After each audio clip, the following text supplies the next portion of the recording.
There's a follow-up rumor about Alex Stockton. Before the series, nung sa Ginebra, naglabas na si Homer Sison ng ganito, and feeling ko it also affects the mental game of Stockton, and baka nag-reflect din yun sa foul niya kay Jeremiah Gray.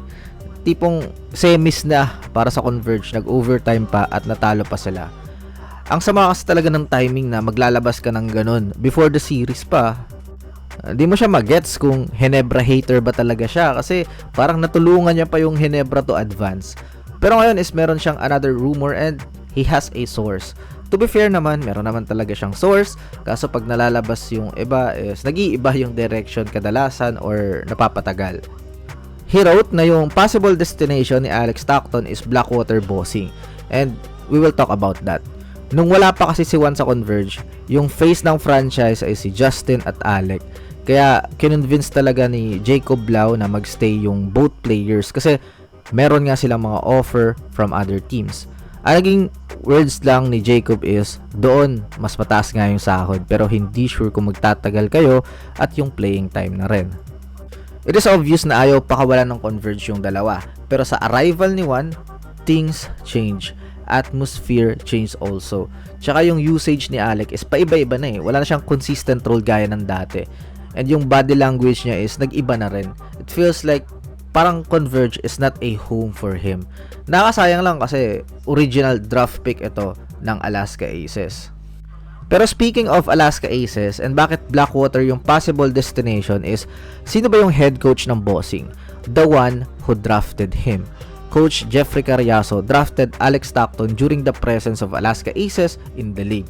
Kaya it do made sense na mangyari ito, and hindi pa punta ng Titan Ultra na ayun yung first rumor na narinig natin, yung trade for Joshua Monzon. Pero sino sa Blackwater ang makukuha ng Converge? I don't think Panopio is ideal kasi may one. Christian David is mukhang happy naman sa Blackwater and not sure kung ano yung magiging role niya sa Converge pagpasok niya kasi darating din si Dave. Ang pinaka-logical talaga ay si Bearfield. Isa ring mukhang hindi masaya with Blackwater. Yung hype sa kanya is nawala kasi hindi nga nag-translate into winning and palagi siyang wala. I think yung injury niya naman is manageable and yung willingness to play for the team lang siguro yung nag-hold back. Pero if mapunta siya sa team na merong serious contention for a title like Converge, baka lumbabas yung fire na meron si Bearfield. Though, we will not see more touches kasi magpe-pair nga sila ni Juan, pero it will be fun. Tsaka, sakto lang din sa pwesto na may iwan ni Stockton. On paper, lugi talaga yung Blackwater. Ibang level yung talent ni Bearfield. Kaso, swerte rin ang Blackwater kasi mas maraming mabibigay si Stockton, especially on the defensive end. Siguro the trade will surround with an additional player or a second round pick. Ang logical sana ay Larry Muyang, kaso taga Pampanga yan kaya malabo. Para no need na sana ng second round pick eh, no? Or, pwede ding Bearfield for Stockton and Winston. Mukhang wala na rin namang nakukuhang result yung Blackwater kay Bearfield tapos not willing to play. So, what if gawin nilang Stockton at Winston, 'di ba? Mas win-win pa nga yan if ganyan yung mangyayari. May risk for Converge yung injury ni Bearfield pero hopefully sana maging healthy kung iba naman na yung medical team.